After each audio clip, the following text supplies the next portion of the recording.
అనగా అర్థం ఏంటి? క్రీస్తుని.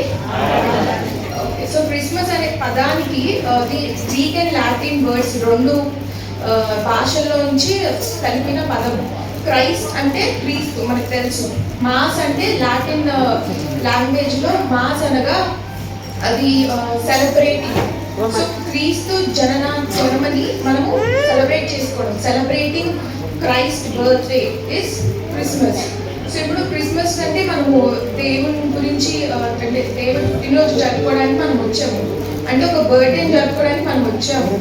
సో గిఫ్ట్స్ ఏమైనా తీసుకొచ్చారా? బర్త్డే గిఫ్ట్స్ ఏమైనా తీసుకొచ్చారు ఎవరైనా?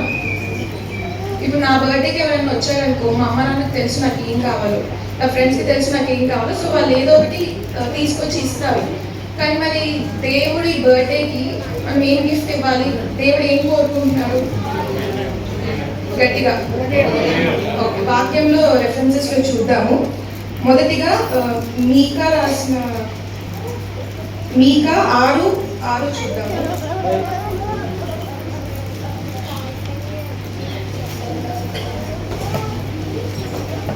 మీకా 6:6 నుంచి 8 వరకు చూద్దాము. ఏమి తీసుకొని వచ్చి నేను యెహోవాను దర్శింతును, ఏమి తీసుకొని వచ్చి మహోన్నతుడైన దేవుని సన్నిధిని నమస్కారం చేతును, దహన బలులను ఏడాది దూడలను అర్పించి దర్శింతున, వేల కొలది పొటేళ్లను వేలాది నదులంత విస్తారమైన తైలమును ఆయనకు సంతోషం కలుగజేయున, నా అతిక్రమముకై నా జ్యేష్ఠ పుత్రుని నేనిత్తున, నా పాప పరిహారమునకై నా గర్భ ఫలమును నేనిత్తున. మనుష్యుడా, ఏది ఉత్తమమో అది నీకు తెలియజేయబడి ఉన్నది. న్యాయముగా నడుచుకొనుటకు, కనికరమును ప్రేమించుటయు, దీన మనస్సు కలిగి నీ దేవుని ఎదుట ప్రవర్తించుటయు ఇంతే కదా యెహోవా నిన్ను అడుగుచున్నాడు. సో ఇక్కడ మనకి క్లియర్గా చెప్పాడు, దేవుడు మనల్ని ఏమడుగుతున్నాడంట?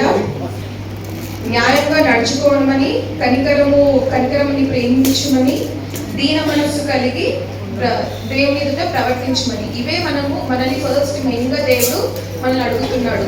అంటే అసలు దేవుడికి ఏం కావాలి? మన ప్రపంచంలో ఉన్న మిలియనర్స్ అయినా ఏమి ఇచ్చినా దేవుడికి అది సరిపోతుందా? సరిపోదు. ఎందుకంటే సమస్తము ఆయనదే. ఆయన సృష్టించిన వాటిలోని వాటిని మనము అనుభవిస్తున్నాము. సో రిటర్న్గా మనం ఏమి ఇచ్చినా ఆయనకి సరిపోదు. కానీ ఆయనకి ఏం కావాలి? నువ్వు, నేను, మనము. ఆయన మనల్ని మాత్రమే కోరుకుంటాడు. అలాగే రెండవదిగా, నేను పరిశుద్ధుని కాబట్టి మీరు నా వల్ల పరిశుద్ధులుగా ఉండడు అని చెప్పాడు. అంటే ఆయన మనల్ని పరిశుద్ధులుగా ఉండాలని కోరుకుంటున్నాడు. పరిశుద్ధులుగా అంటే మనం చూసే చూపు ద్వారా, మాట్లాడే మాటల ద్వారా, నడిచే నడక ద్వారా, చేసే పనుల ద్వారా, ఆలోచన ద్వారా ప్రతి విషయంలో మనము పరిశుద్ధంగా ఉండాలని ఆయన కోరుకుంటున్నాడు. అలాగే మూడవదిగా మన సమయం ఆయన కోరుకుంటాడు. సమయం అంటే ఇప్పుడు బేసిక్గా మనం 24 hours 2.4 hours అని ఇవ్వాలి అని అనుకుంటాము 10%. కానీ 2.4 hours మన క్వాలిటీ టైం అని ఇవ్వకపోతే ఇచ్చి ప్రయోజనం ఏముంటుంది? 2 గంటలు ఇక్కడ కూర్చున్నాము, కానీ కూర్చొని ఆయన మీద కాన్సన్ట్రేట్ చేయకుండా ఏదో బాడీ ప్రెజెంట్ మైండ్ అబ్సెంట్గా ఉంటే అది వ్యర్థమే కదా. అట్లీస్ట్ ఒక హాఫ్ అన్ అవర్ అయినా 1 hour మనం ఎంత చేయగలిగితే అంత క్వాలిటీ టైం మనము ఆయనకి ఇచ్చినట్లయితే ఆయన సంతోషపడతాడు. అలాగే ఇంకా టాలెంట్స్, మనకున్న తలాంతులు, కొంతమంది పాడగలరు, కొంతమంది నాట్యం ఆడగలరు, ప్రవచించగలరు, కొంతమంది లీడర్షిప్ క్వాలిటీస్ ఉంటాయి, కొంతమంది వర్షిప్ చేయగలరు. ఇలా డిఫరెంట్ తలాంతులు దేవుడు మనకి ఇచ్చాడు కాబట్టి అవన్నీ మనము దేవుని కొరకు వాడేవారం అయితే దేవుడు సంతోషిస్తాడు. ఇంకోటి ఆఫరింగ్స్, మనకి అన్ని దేవుడు ఇచ్చినే కానీ దాంట్లో కూడా మనం ఇచ్చేవారిగా ఉంటే దేవుడు సంతోషిస్తాడు. ఒక రిఫరెన్స్ చూద్దాము. 2 కొరింథీయులు 9వ అధ్యాయం 7వ వచనం.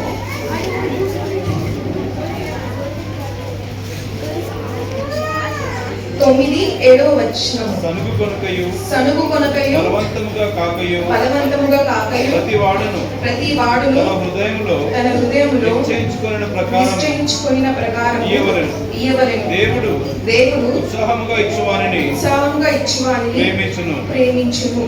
ఎలా ఇవ్వద్దంట? కొనుకొనక హోల్ హార్టెడ్ గా ఇవ్వాలి. మనం దేవుని కోసం ఏమి ఇచ్చినా, రూపాయి ఇచ్చినా, 2 రూపాయలు ఇచ్చినా, మనం హోల్ హార్టెడ్ గా ఇస్తేనే ఆయన హ్యాపీగా ఫీల్ అవుతున్నాడు. అంటే ఇప్పుడు మనం గిఫ్ట్స్ గురించి మాట్లాడుతున్నాము. ఇవన్నీ మనము దేవుడికి ఇవ్వాలి. ఇప్పుడు మనం ఇవన్నీ ఇస్తే దేవుడు ఏమన్నా ఇంకా రిచ్ అవుతాడా? కాదు, ఇవన్నీ మనకే రిటర్న్ ఇస్తాడు కదా. ఏదైనా మనము రిటర్న్ లో దేవుడు మనల్ని దీవిస్తాడు, మనల్ని ఆశీర్వదిస్తాడు. అయితే ఇన్ని ఇయర్స్ నుంచి మనము క్రిస్మస్ జరుపుకుంటున్నాము. ఎలా జరుపుకున్నామో మనకు తెలియదు, కానీ ఈ క్రిస్మస్ రోజు దేవుడు మనల్ని ఒకటే కోరుతున్నాడు, మనల్ని సంపూర్ణంగా ఫిజికల్లీ, మెంటల్లీ, ఎమోషనల్లీ, స్పిరిచువల్లీ అన్ని విధాలుగా దేవుడు మనల్ని కోరుకుంటాడు. సో అందరూ మనల్ని మనం సమర్పించుకోవాలి అనేది ఒక పెద్ద గిఫ్ట్ దేవుడికి మనం ఇస్తున్నాం. కానీ రిటర్న్లోనే మనమే బ్లెస్ అవుతున్నాం. ఈ మాట గుర్తుపెట్టుకోమని ఈ చిన్న మాట దేవుడు దీవించుగాక. ఆమేన్.